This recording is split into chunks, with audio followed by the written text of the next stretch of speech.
So how about this article you sent me about the military base in Japan? That was an interesting read.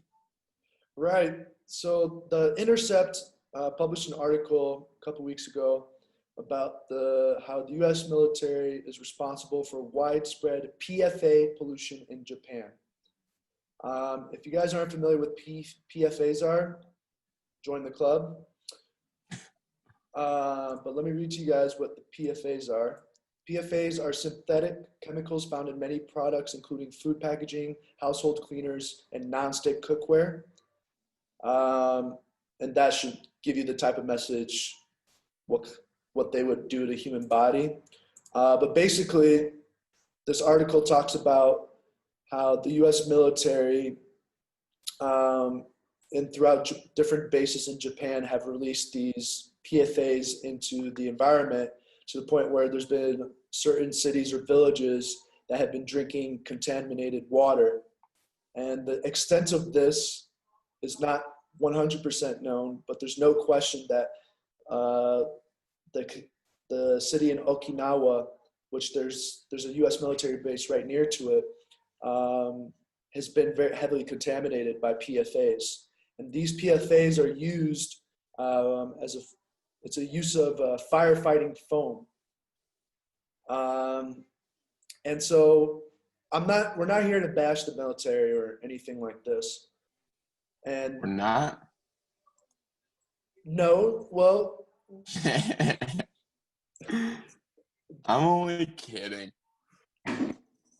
like it's tough how to say this, right? Because like there's an example down here that you and I were talking about earlier where there's an accident.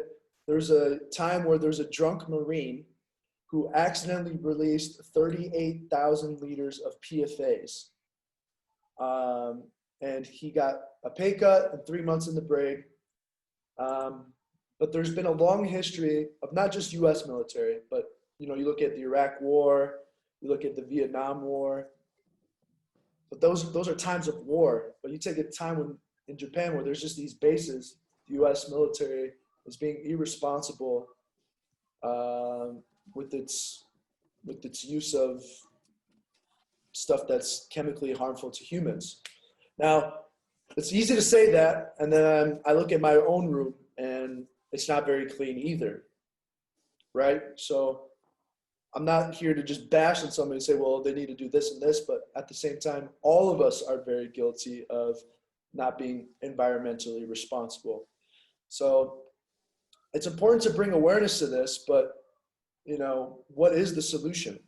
Like, it's easy to just bash the U.S. military for being irresponsible with harmful chemicals, but they're obviously not the only one, No, and that's kind of what I was gonna get at. Like, this doesn't really stand out as far as atrocities by U.S. military.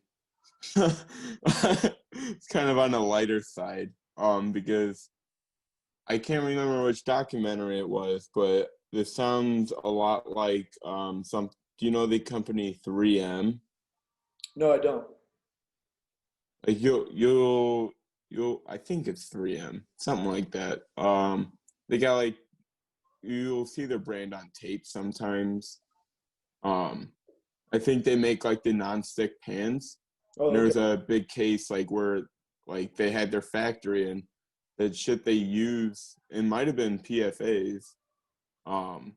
They had that shit leaking into the local community's water, and like the cancer numbers were ridiculous. Right. Like skyrocketing. So I don't know what part negligence pays, or like, I don't know what the legal term is, like purposeful negligence. What's the word for that? Well, Criminal negligence, I guess. Yeah, right. I don't know. A drunk Marine starting a fire. What are you gonna do about that? Stop letting Henry's in the Marine Corps. But but I guess I'd have to read more than one article on this to really start bashing. Right. But I I see it as like the military base that they probably, I don't know what their function is there. They have a deal signed with Japan where they don't have to follow their local rules. So they probably got a leader in there that was like, fuck them, we don't have to do it. And that shit flows right through the base, I would assume. Right. So, you have 450,000 people that live in Okinawa that are drinking cancerous water because of a foreign actor's decision making. But this isn't the first time. It even happens to our own troops, right? We've heard about these cases where they're burning. Said a foreign ally. A foreign ally. There's many examples of when troops are serving abroad that they're burning really, really toxic material, and then you see these veterans end up having cancer at in their early 40s, high 30s, and so there's this irresponsibility when it comes to, we're talking about tanks, airplanes. These are things that need to be looked at responsibly. It's easy to say that when you look at almost every company. Like you look at a restaurant, any restaurant in the United States is not being environmentally clean how they make their food, how they take care of their trash, things like that. So I'm not trying to bash the military, but at the same time, it speaks to how we need more people in positions of power within all of our institutions, that's their specific job. We need somebody in the military or wherever, that's like their job is to make sure that we're doing shit right. There's got to be an environment person. Like, yeah, that is going to suck. He's going to be annoying he or she's going to be annoying as fuck, but they need to be there because they're not. It wouldn't surprise me that job is there and filled. Just, like we have the head of EPA right now. Yeah, that's fair. But he came from a fossil fuel company, so we don't really have a head of EPA right now. That's fair.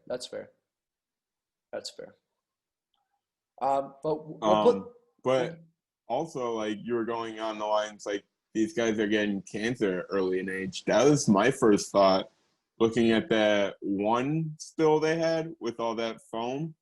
Yeah. Just this firefighting foam is, I wonder if that's why we've never seen it used in the States, because it could be that harmful. I can only imagine. But who had to clean that up? That's a fair question. That's a lot. How much did they say spilled out? Tens of thousands of liters. Oh, yeah. This is December 2013 on a malfunctioning sprinkler system. And it's a malfunction, all right. Yeah. Why do you need a sprinkler system for a place filled with the shit that's spilling out stops fire? Why do you have a sprinkler system? That's a fair question.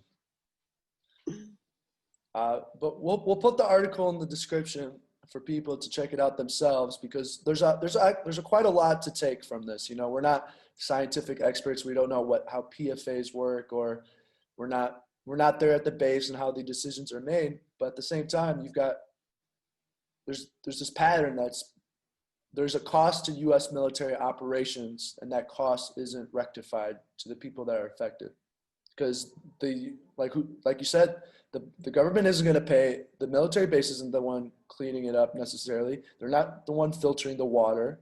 Like, that's the taxpayers over there that are going to pay for it, not us. I'm pretty sure it said in this article that, like, we're off the hook because of the treaty we signed with them. Right. It's human nature, right? Like these. Or the whatever agreement we had to have our base there. Right. Just a bunch of cutting corners, I feel. But we all cut corners, Yeah. And that's why none of us have a good job.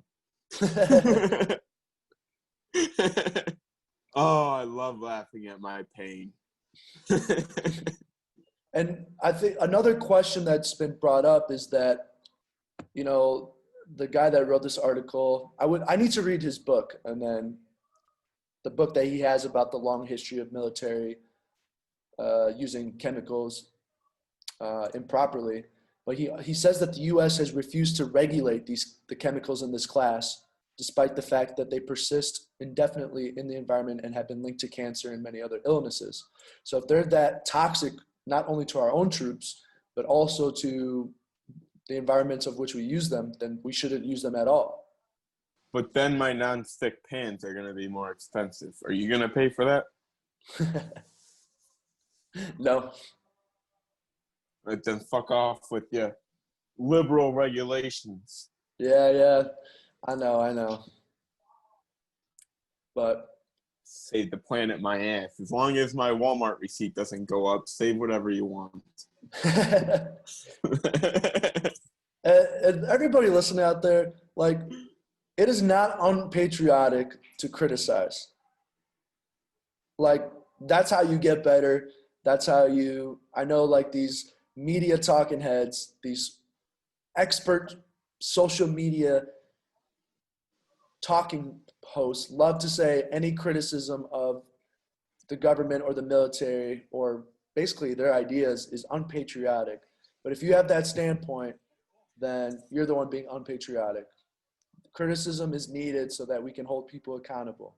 And even if you're wrong in that criticism, at least that's the whole point of the power of balance and checks and balances. And it also gets you free views from Virginia.